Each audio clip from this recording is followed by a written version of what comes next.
আমাৰ ৰাইজৰ দল গঠন হোৱাৰ পিছত মই বিগত 5টা মাহে জনীয়া সমষ্টিৰ চুকে গুণে ঘূৰিছো। জনীয়া সমষ্টিবাসীৰ ৰাইজে আমাক অকৃত্ৰিম মৰম দিছে, ভালপোৱা দিছে, আশীৰ্বাদেৰে উপচাই পেলাইছে। আৰু ইয়াৰ পৰা এটা কথা বুজিব পাৰি, সমগ্ৰ অসমবাসী ৰাইজৰ লগতে এইবাৰ জনীয়া সমষ্টিবাসী ৰাইজেও পৰিৱৰ্তন বিচাৰিছে।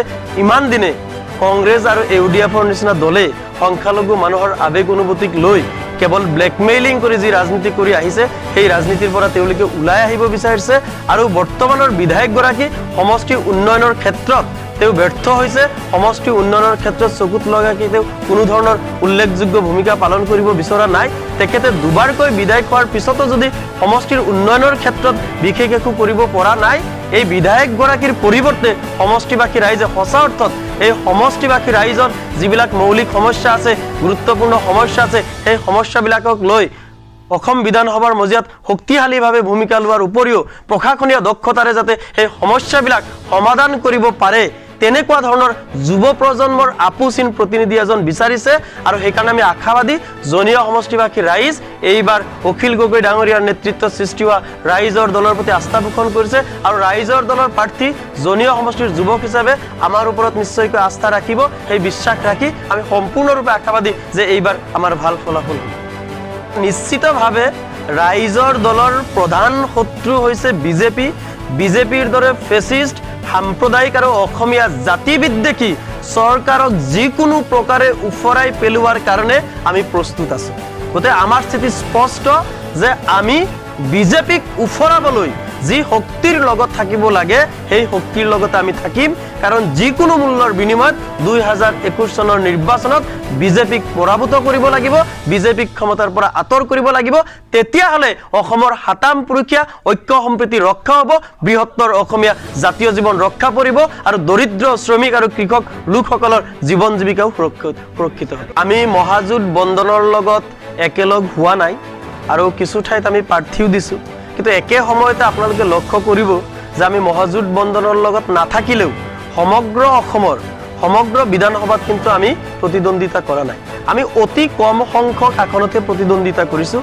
কাৰণ এইটো কথা আমি ৰাইজক আশ্বস্ত কৰিব বিচাৰোঁ, আমাৰ কোনো কথা আৰু কোনো কামৰ দ্বাৰা যাতে ভোট বিভাজন হৈ বিজেপিৰ অকণো লাভ নহয়, সেই ক্ষেত্ৰত আমি ৰাইজক আশ্বস্ত কৰিব বিচাৰিছোঁ। আমি য'তেই প্ৰতিদ্বন্দ্বিতাত অৱতীৰ্ণ হৈছোঁ তাতে আমাৰ জয়লাভৰ সম্ভাৱনা আছে কাৰণে আমি প্ৰতিদ্বন্দ্বিতাত অৱতীৰ্ণ হৈছোঁ।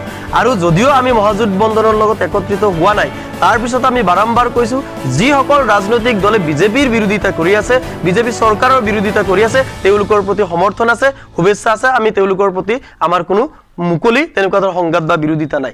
যদি অকলেই সম্ভৱ নহয়, তেতিয়াহ'লে অন্তত আমি আশা কৰিম যে বিজেপি বিৰোধী সকলো ৰাজনৈতিক শক্তিয়ে একত্ৰিত হৈ বিজেপি বিৰোধী এক চৰকাৰ 2021 চনত তেওঁলোকে গঠন কৰিবলৈ সক্ষম হ'ব। তেওঁলোকে ক্ষমতালৈ আহিয়ে সকলো ধৰণৰ বৃহৎ নদীবান্ধৰ প্ৰকল্প তেওঁলোকে সম্পূৰ্ণ কৰিবলৈ উঠি পৰি লাগিলে। তেওঁলোকে কৈছিলে যে অসমৰ 1 ইঞ্চি মাটিও বাংলাদেশক গতাই দিয়া নহ'ব, কিন্তু তেওঁলোকে ক্ষমতালৈ আহিলে অসমৰ মাটি বাংলাদেশক তেওঁলোকে হস্তান্তৰ কৰি দিলে। কিন্তু কেন্দ্ৰত নৰেন্দ্ৰ মোদী চৰকাৰ আৰু ৰাজ্যত সৰ্বানন্দ সোণোৱাল চৰকাৰ অহাৰ পিছৰ পৰাই অসমখনে যি বিশেষ ৰাজ্যৰ মৰ্যাদা লাভ কৰি আহিছিলে, সেই বিশেষ ৰাজ্যৰ মৰ্যাদা তেওঁলোকে কৰ্তন কৰিলে। আপোনালোকে জানে, তেওঁলোকে কৈছিল অসমৰ সম্পদৰ ওপৰত অসমৰ থলুৱা মানুহৰ অধিকাৰ প্ৰতিষ্ঠা হ'ব, কিন্তু সেই অধিকাৰ ক'ত প্ৰতিষ্ঠা হ'ল? তেওঁলোকে চৰকাৰলৈ অহাৰ পিছত অসমৰ এপদ সম্পদ, এটা ডিপাৰ্টমেণ্ট তেওঁলোকে কি কৰিলে? ব্যক্তিগত কোম্পানীৰ হাতত তুলি দি পুঁজিপতিসকলক লাভান্বিত কৰাৰ কাৰণে সকলো সম্পদ তেওঁলোকে বিক্ৰী কৰি আছে।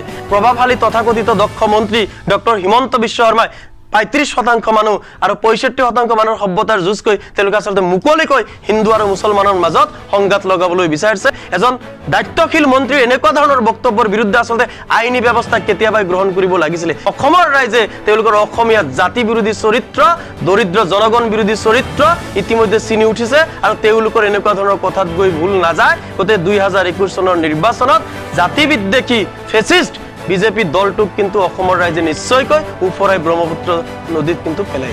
কাৰণ আমি জানো যে বদৰুদ্দিন আজমল ডাঙৰীয়া মূলতঃ এজন আন্তঃৰাষ্ট্ৰীয় ব্যৱসায়ী, আৰু আন্তঃৰাষ্ট্ৰীয় ব্যৱসায় কৰা মানুহ এজন কেন্দ্ৰত যি চৰকাৰে নাথাকক সেই চৰকাৰৰ লগত তাল মিলাই থাকিব লাগিব। এই কথাটো আপুনিও জানে, আমিও জানো। বিধায়কৰ পৰিৱৰ্তে সঁচাকৈ দক্ষ আৰু সবলভাৱে মাত মাতিব পৰা এজন যুৱ প্ৰজন্মৰ প্ৰতিনিধি ইতিমধ্যে জনীয়া সমষ্টিবাসী ৰাইজে বিচাৰে বুলি মানুহৰ মাজত ঘূৰি আমি অনুভৱ কৰিছোঁ। সেইকাৰণে আমি সম্পূৰ্ণৰূপে আশাবাদী। আৰু এটা কথা অপ্ৰিয় হ'লেও সত্য কথা যে কংগ্ৰেছ আৰু ইউডিএফ আজি এলায়েন্স হৈছে ওপৰৰ মহলত, কিন্তু তৃণমূল পৰ্যায়ত তেওঁলোকৰ লগত এলায়েন্স হ'ব জানো?